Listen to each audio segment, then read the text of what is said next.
जी okay. बिस्मिल्लाहिर्रहमानिर्रहीम। Topic है हमारा एल्वियोलर डक्ट्स एंड एल्वियोलाई। और हमने इससे पहले जो प्रीवियसली पढ़ा है, मैं ज़रा उसका थोड़ा सा एक लास्ट गो थ्रू दे दूं आपको। तो हमने पढ़ा था, यानी कि एक्सटर्नल रेस्पिरेटरी सिस्टम जिसमें था नोज़ आपका। नोज़ के बाद आता है आपके पास फेरेंक्स। लोअर। फेरेंक्स इसके सर बाद ये आप उधर अपर से शुरू हो गए हैं। नाइस। बच्चे बस हम एक लाइन में जस्ट लिख रहे हैं नेम्स उनके। लेरिंग्स। ओके। ये अपना लैरिंग्स बाद में शुरू होगा। लैरिंग्स लोअर में शुरू हो रहा है।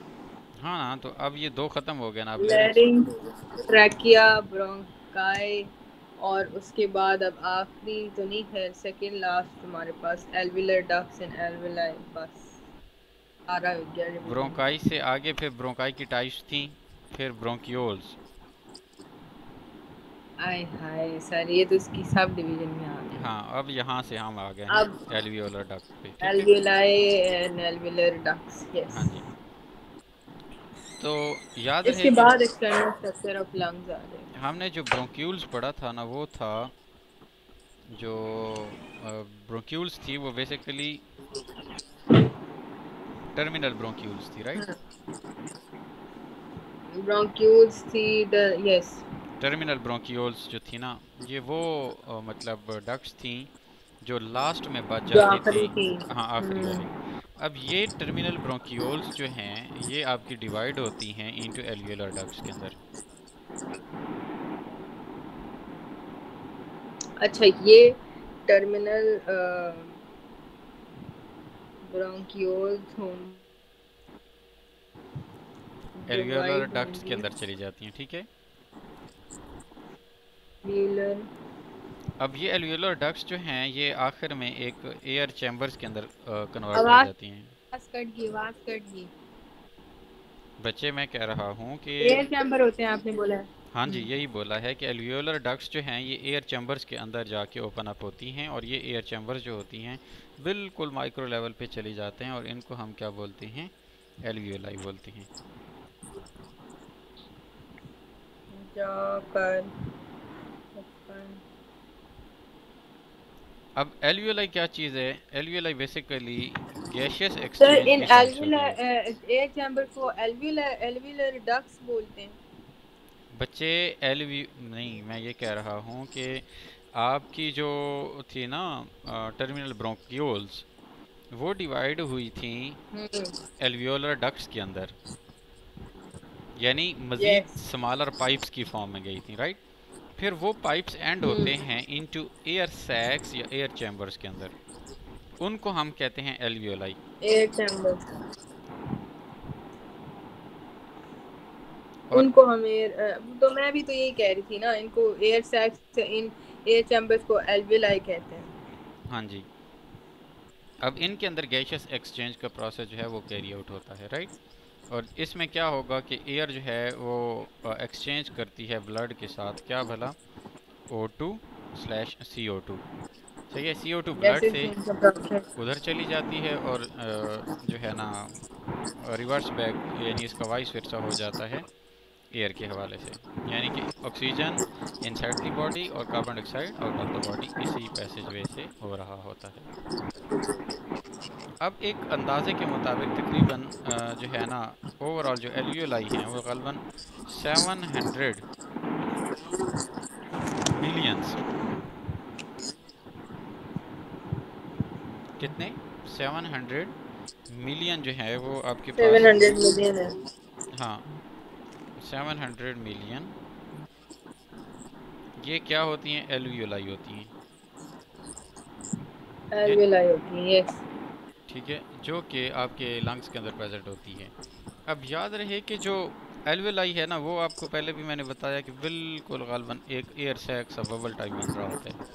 तो ये जो इनर लाइनिंग हम्म। है यहाँ पे, या आउटर साइड है, इस एरिया के अंदर आपके पास ब्लड वेसल्स की भरमार होती है, वहाँ से एक्सचेंज ऑफ गैसेज हो रहा होता है। अब इसकी जो मोटाई है एक ना वॉल सेकंड की, सर, ये सर ये जो इसके सर्कल्स है ये क्या है? ये एल्वियोलाई है ना जो थैले की शक्ल में पड़ा हुआ है। उसके अंदर ब्लड वेसल्स आती अच्छा, हैं। ये जो जिसकी आपने लाइंस एक्सटेंड की हुई हैं ऐसे यार करके ये पाइप की ये तरह वाली हाथ में। ये वाली लाइंस। हाँ, ये क्या है ये? ये कह रहा हूँ कि ब्लड वेसल्स है ना जो उससे एल्वियोलाइलर सैक से हो के बाहर में जा रही हैं, जो यानी एक्सचेंज ये होने के ब्लड बाद वेसल्स मूव है? कर रही हैं। हाँ, ये इनर लाइनिंग पे हैं ब्लड वेसल और ये आउटर लाइनिंग पे ब्लड वेसल्स हैं। ये दो जगह पे है? देखो ना बच्चा, ये 3 स्टेप्स में है। अब देखो ज़रा, एक इनर है, एक आउटर है, एक मिड वाली साइड है। आउटर और इनर साइड पे तो हैं ब्लड वेसल, दरमियान सर, में आपके आपका पास कर्सर एयर नहीं सैक है। नजर आ रहा कि मैं उससे प्रोजेक्ट कर सकूं। ये अच्छा, ये आउटर ब्लड वेसल्स ये हैं। जो थिकर लाइन है ना, और ये एल्वियोलर सैक है, राइट। ये इनर साइड है, ये भी वेसल हैं और आउटर साइड भी वेसल्स हैं, ब्लड वेसल्स। कैपिलरीज ही होती हैं बेसिकली, बिल्कुल माइन्यूट सी। ओके, एक सेकंड रुके, हम्म। सिर्फ एक सेकंड रुके। अब मुझे ना जरा ये एल्वुलाई को थोड़ा सा करना है। ये एल्वुलाई आपने बताया एल्वुलर सैक है ये? हाँ, एल्वियोलाई ही है इटसेल्फ, एल्वियोलर सैक भी उसको बोलते हैं। Okay, next. यहाँ तक क्लियर हो गया है? बिल्कुल क्लियर हो गया। अब बच्चे, हमने एक चीज़ शुरू शुरू में पढ़ी थी, अगर आपको याद हो तो, कि जो गैशियस एक्सचेंज है ना, वो हमेशा अच्छा, मॉइस्ट सरफेस के थ्रू होता है। गैसियस एक्सचेंज हमेशा मॉइस्ट सरफेस के थ्रू होता है। सो जो गैसियस एक्सचेंज जो गैशियस सरफेस है ना, इनर साइड, अब इसकी ये मॉइस्ट इन नेचर होती है, जो एल्वियोलाई है। और इसका जो साइज़ है, ईच एल्वियोलाई का साइज़ यहाँ से यहाँ तक वो 0.1 माइक्रोमीटर होता है। अंदाज़ा लगा लें, इतनी स्मॉलर यानी कि लेवल पर ये चीज़ें पड़ी हैं in the form of sacs. 0.1 millimetre का है। और माइक्रोमीटर है। अपना ये, ओ सॉरी, माइक्रो पीछे वाला मिली था ना? हाँ जी। अच्छा, मैं माइक्रो लिख लेती हूँ वरना मैं कंफ्यूज कर दूँ। माइक्रोमीटर, और ये मॉइस्ट भी है साथ में। हाँ जी। Okay, next. अच्छा, अब बेटे इसी एल्वियोलाई के साथ जो है वो आपके पास दो तरह की प्रोटीन्स होती हैं। एक प्रोटीन का नाम है कोलेजन, और एक प्रोटीन का प्रोटीन नाम क्या है आपके पास, इलास्टिन। Collagen and elastic. हाँ, कोलेजन जो है ये स्ट्रक्चरल रोल प्ले कर रही होती है, इलास्टिन जो है ये रीबैक करवाती है, यानी अपना शेप ऑफ द लंग्स को दोबारा, यानी ये स्ट्रक्चर और ये शेप। हाँ, जो स्ट्रक्चर है उसको एक्सपेंड करवाई जाती है, इलास्टिसिटी उसमें देती है इलास्टिन, और फिर क्या करती है, उसको दोबारा से अपनी ओरिजिनल पोजीशन के अंदर मेंटेन करती है during the breathing process, right. और इलास्टिसिटी। हाँ जी, इलास्टिसिटी वही दे रहे हैं ना, कि रीगेन करवाती है, जैसे स्प्रिंग इलास्टिक होता है तो वो रीगेन ही करता है जी, ना। ओके। हाँ जी। इसके बाद आ जाता है आपके पास external structure of the lungs.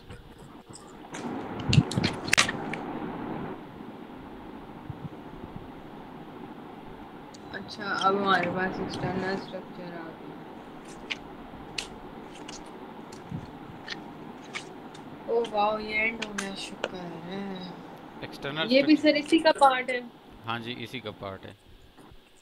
ये अब फिफ्थ हेडिंग बन गई अब ये हमारे हमें ना पास। ओवरव्यू दे रहा है एक तरह से कि लंग्स का क्या हाल होता है, तो मैं इसको सिंपल रीड अप कर लेता हूँ।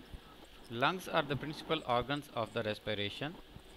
Each lung is conical in shape with its base resting on the diaphragm। क्या मतलब है ये ज़रा आप अगर विजुलाइज करें तो, ये अगर आपके पास वो है तो लंग्स का इस तरह का तकरीबन स्ट्रक्चर जा बनता है, यानी यूं यूं थोड़ा थोड़ा सा, ठीक है। और ये यूं आ रही है, ये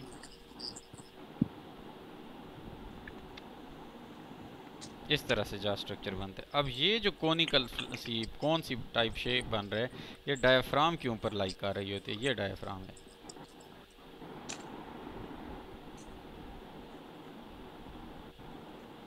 ये डायफ्राम पे लाई कर रहा है। हाँ, यानी अच्छा, रुके। बेस उसको जो है ना नीचे से जो सपोर्ट दे रहा है वो कौन है, डायफ्राम है। And its apex extends to the point just above the clavicle. Clavicle किसे कहते हैं? ये अगर कोई पर्सन है, ये उसके लंग्स आ रहे हैं, क्लेविकल ये उसकी कॉलर बोन को बोल रहा है। ठीक है, तो इस तक जाते हैं। बात समझ आई? सर ये मुझे पॉइंट समझ नहीं आया। और यार इधर तो जो देंगे तो आएगा ना। अच्छा, डेटिंग साइंटिफिक। अब ज़रा दोबारा मैं ड्रॉ कर रहा हूँ, ये लंग्स भी। सर उसी के ऊपर ही बता दें। हाँ, फिर आपको समझ भी तो आ ही जाएगा। नहीं सर, मुझे आ जाएगा। मैं वो लिख रही थी डायफ्राम वाला से। पहले सुन लो।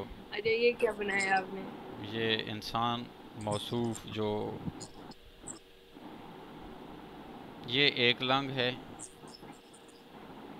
ये तकरीबन दूसरा लंग है, राइट, ये ओवरऑल। अब अगर इसके स्ट्रक्चरल वो बनाएं, ये उसके इसोफेगस और वो नालियाँ शालियाँ बनाएं, और ये उसका शोल्डर होगा ना इस लेवल पे कहीं, जी। तो ये शोल्डर के ऊपर एक इधर की बाजू, ये बाजू है तो बाजू के ऊपर और गर्दन के एरिया के ये वाली जगह पर एक हड्डी लगी होती है जिसको क्लेविकल बोन बोलते हैं। अच्छा। तो ये कह रहा है कि नीचे डायफ्राम से लेकर क्लेविकल तक एक्सटेंड करते हैं बस। Okay, till shoulder bone. हाँ, शोल्डर बोन। अच्छा, इसके बाद वो कहता है कि जो लंग्स हैं ये सेपरेटेड होते हैं medially by the heart and the mediastinum. यानी ये जो आपके पास क्या कहते हैं लंग्स होते हैं, ये फुल ऑन एक दूसरे में मर्ज्ड नहीं होते बल्कि सेपरेटेड होते हैं। बात समझ आई? एक दूसरे में मर्ज सेपरेटेड। अच्छा, बात समझ आई है? बिल्कुल समझ आ गई सर। अच्छा, बस ठीक है। अच्छा, इसके बाद वो कहता है the left lung has the two lobes. Left lung के दो लोब्स होते हैं। कहाँ पे? अब ये लेफ्ट लंग है जो आपको इधर राइट साइड पे नज़र आ रहा है, वो बेसिकली इस तरह जाके यूं करके यूं होता है, तो ये एक लोब हो गया और ये दूसरा लोब, तो इस तरह टू लोब्स बना रहा होता है लेफ्ट लंग। ठीक है, which is the area between the, sorry क्या कहते हैं, टू लोब्स होते हैं। The left lung shares space with the heart. अब इस लेफ्ट लंग का जो ओवरऑल एक लोब होगा ना, वो यहाँ से ऊपर जाएगा तो तकरीबन इस एरिया तक आएगा, फिर ये दूसरा।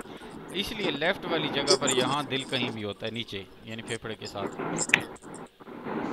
यानी ये स्पेस दे रहा होता है हार्ट को। ठीक है जी। अच्छा, right lung has the three lobes.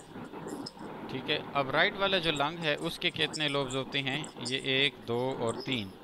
Overall हल्की हल्की सी इस तरह लहरें टाइप होंगी उसके अंदर, यानी एक क्लासीफाई दे रहा होगा लोब की फॉर्मेशन में।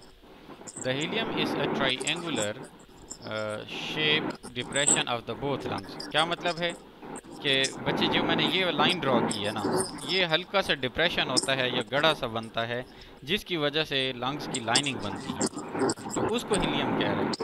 तो वो कह रहे हैं ये एक ट्रायंगुलर शेप होता है, जैसे मैं कहूँ कि ये इधर से शुरू हो गया यूं एक गड़ा सा क्रिएट होके यूं, ये एक हो गया, राइट, फिर इसके बाद ये एक दूसरा, तो ये जो ट्रायंगुलर स्ट्रक्चर बनता है इसके बाद ये वाली लाइन थी, इसको हीलियम कह रहे थे।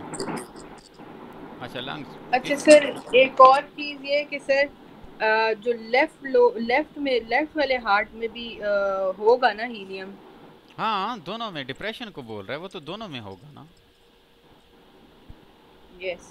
हाँ, ये जस्ट यूँ समझें कि बाउंड्री वॉल सी होती है एक और दूसरे और तीसरे सेक्शन के दरमियान, यूँ समझें आप, या जो आप कहें कि वो उनकी लोब से बन रहे होते हैं, उनके दरमियान जो लाइन होती है ना जहाँ पे गढ़ा आता है कि एक सेक्शन या एक लोब कंप्लीट हो रहा है, तो उनके बीचों बीच जो लाइंस आएगी उसकी हम हीलियम बात करें ओवरऑल। ठीक है। बिल्कुल बिल्कुल। अच्छा, फिर क्या होता है कि ये डिप्रेशंस होते हैं बिटवीन द बोथ लंग्स, अब दोनों लंग्स में आता है, where the blood vessels and air passage, airways जो है वो पास इनटू द लंग्स, यहाँ से एयरवेज या रास्ते जो हैं वो गुजर के लंग्स की तरफ जाते हैं। The lungs are spongy due to the presence of the alveoli. Alveoli की प्रेजेंस की वजह से लंग्स जो हैं वो स्पॉन्जी इन नेचर होते हैं। बेटे नूर, बस ना कर दें अभी? ठीक है सर, बस कर लेते हैं।